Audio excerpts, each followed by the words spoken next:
Hello everyone, welcome to MGM academy. आज का जो हमारा लेक्चर है इसमें हम मौवा मरिया विद्रोह के बारे में डिस्कस करेंगे। जो ये मौवा मरिया विद्रोह है तो आखिर ये है क्या, किस समय काल में भारत के कौन से क्षेत्र में ये विद्रोह शुरू किया गया था, क्यों शुरू किया गया था और इसका प्रभाव क्या पड़ा समाज पे, उसको हम देखेंगे। तो चलिए शुरू करते हैं मौवा मारिया विद्रोह के बारे में। सबसे पहले देखिए, मौवा मारिया विद्रोह, कोई भी विद्रोह आपके सामने दिखता है तो सबसे पहले उसका तिथि तो पता ही होना चाहिए।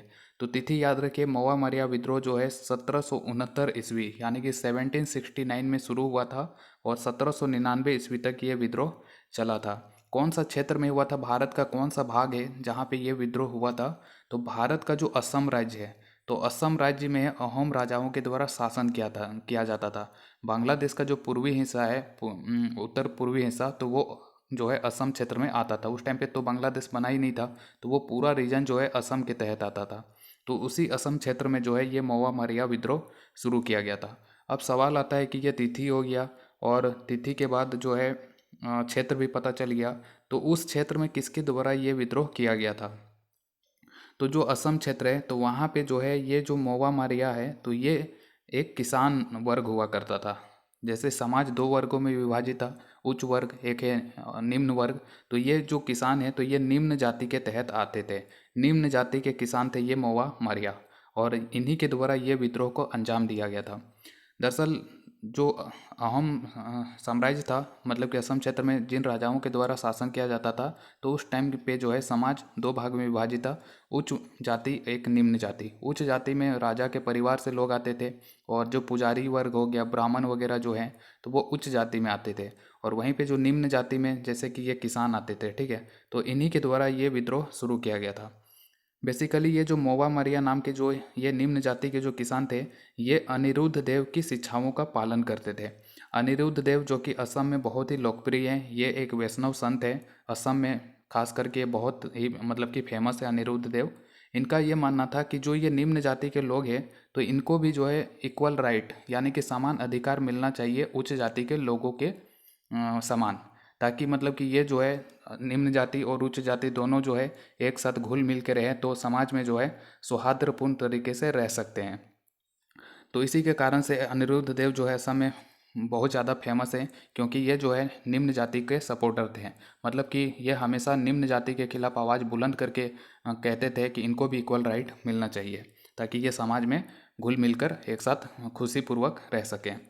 तो अनिरुद्ध देव भी याद रखिएगा। और मोवा मारिया कौन है? तो ये निम्न जाति के किसान थे असम के।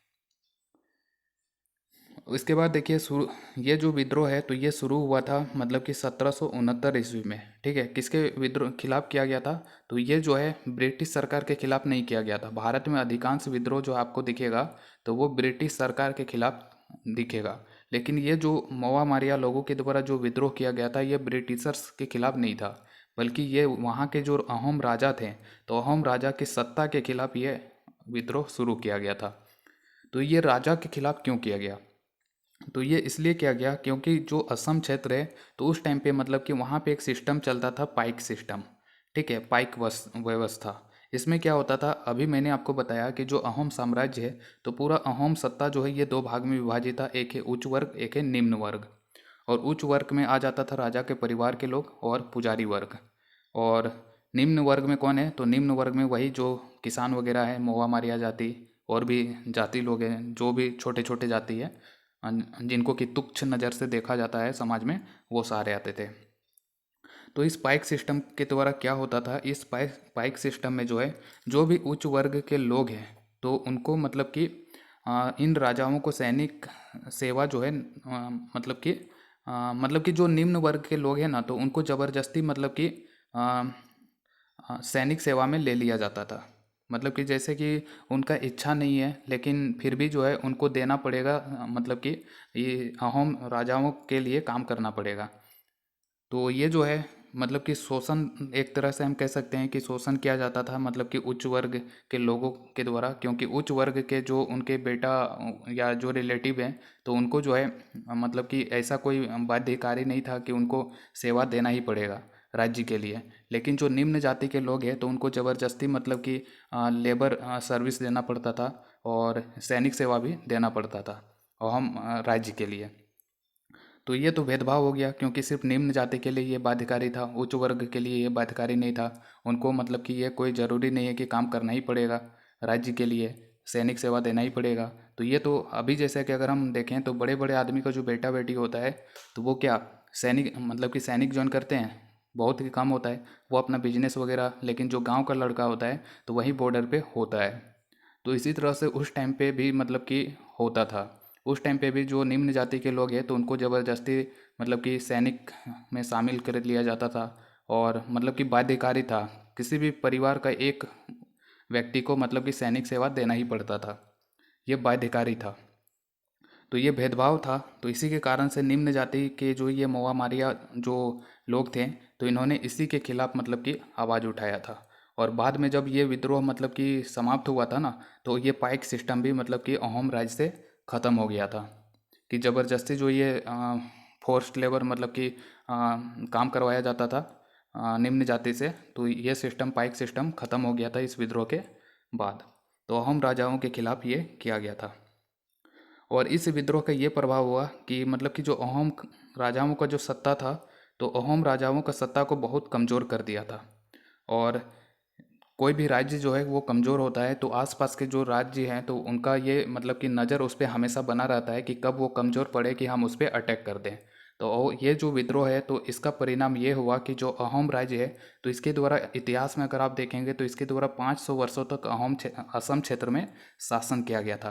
क्योंकि ये एक बहुत मतलब कि मजबूत सत्ता था अहोम राजाओं का। लेकिन जब ये विद्रोह हुआ तो इसके कारण अहोम राज्य जो है वो कमज़ोर हो गया, और उस कमज़ोर परिस्थिति का फायदा जो है इसके आसपास क्षेत्र के राजाओं ने लिया, और उनके द्वारा जो है अहोम राज्य पे आक्रमण कर दिया गया था बाद में। जैसे कि देखिए 1792 ईस्वी में क्या हुआ। 1792 में ही जो है जो दरांग का राजा था कृष्ण नारायण, तो इसने बुकेंदिज दल क्या होता था, तो जो ये बुकेंदिज दल है तो ये मुस्लिम सेना और जमींदारों की सेनाओं से मुक्त सिपाही होते थे। तो इन्हीं के द्वारा मतलब कि साथ मिलके इन लोगों ने असम जो क्षेत्र है अहोम राजाओं का जो राज्य था तो उस पर आक्रमण कर दिया था 1792 ईस्वी में। क्योंकि यही जो मौआ मारिया विद्रोह है तो इसने अहोम राज्य को कमज़ोर बना दिया था। तो उसी के परिणाम स्वरूप जो है इस पर बाहरी आक्रमण भी होने लगा था। और जो ये अहोम राजा हैं तो उन्होंने जो है इस विद्रोह को दमन करने के लिए, अब अहोम जो राज्य है तो वो कमज़ोर पड़ने लगा था, तो अब उनको जाहिर सी बात है कि कमज़ोर पड़ रहा है तो वो चाहेंगे कि इस विद्रोह को किसी तरह जल्दी से जल्दी दबाया जाए। तो इन्होंने दबाने के लिए, अहोम राजाओं ने इस विद्रोह को दबाने के लिए जो ब्रिटिश है उस टाइम पे ब्रिटिश मतलब कि पावरफुल था भारत में, तो ये ब्रिटिशर्स का सहायता ले लिया अहोम राजाओं ने। और मौआ मारिया जो लोग हैं तो इन्होंने जो अपना मुख्यालय बनाया था ये भाटियापार को बनाया था, जो असम में ही आता है। ठीक है, तो भाटियापार को इन्होंने अपना मुख्यालय बना के मतलब कि केंद्र बना के इस विद्रोह को जारी रखा था। इससे जो प्रभावित जो सर्वाधिक क्षेत्र था, रंगपुर हो गया, जोरहाट हो गया, ये सभी प्रभावित थे। मुख्यालय आपको ध्यान रखना है। उसके बाद जब ब्रिटिशर्स और अहोम राजा एक दूसरे से मिल गए तो उसके बाद इस विद्रोह को मतलब कि दबा दिया गया।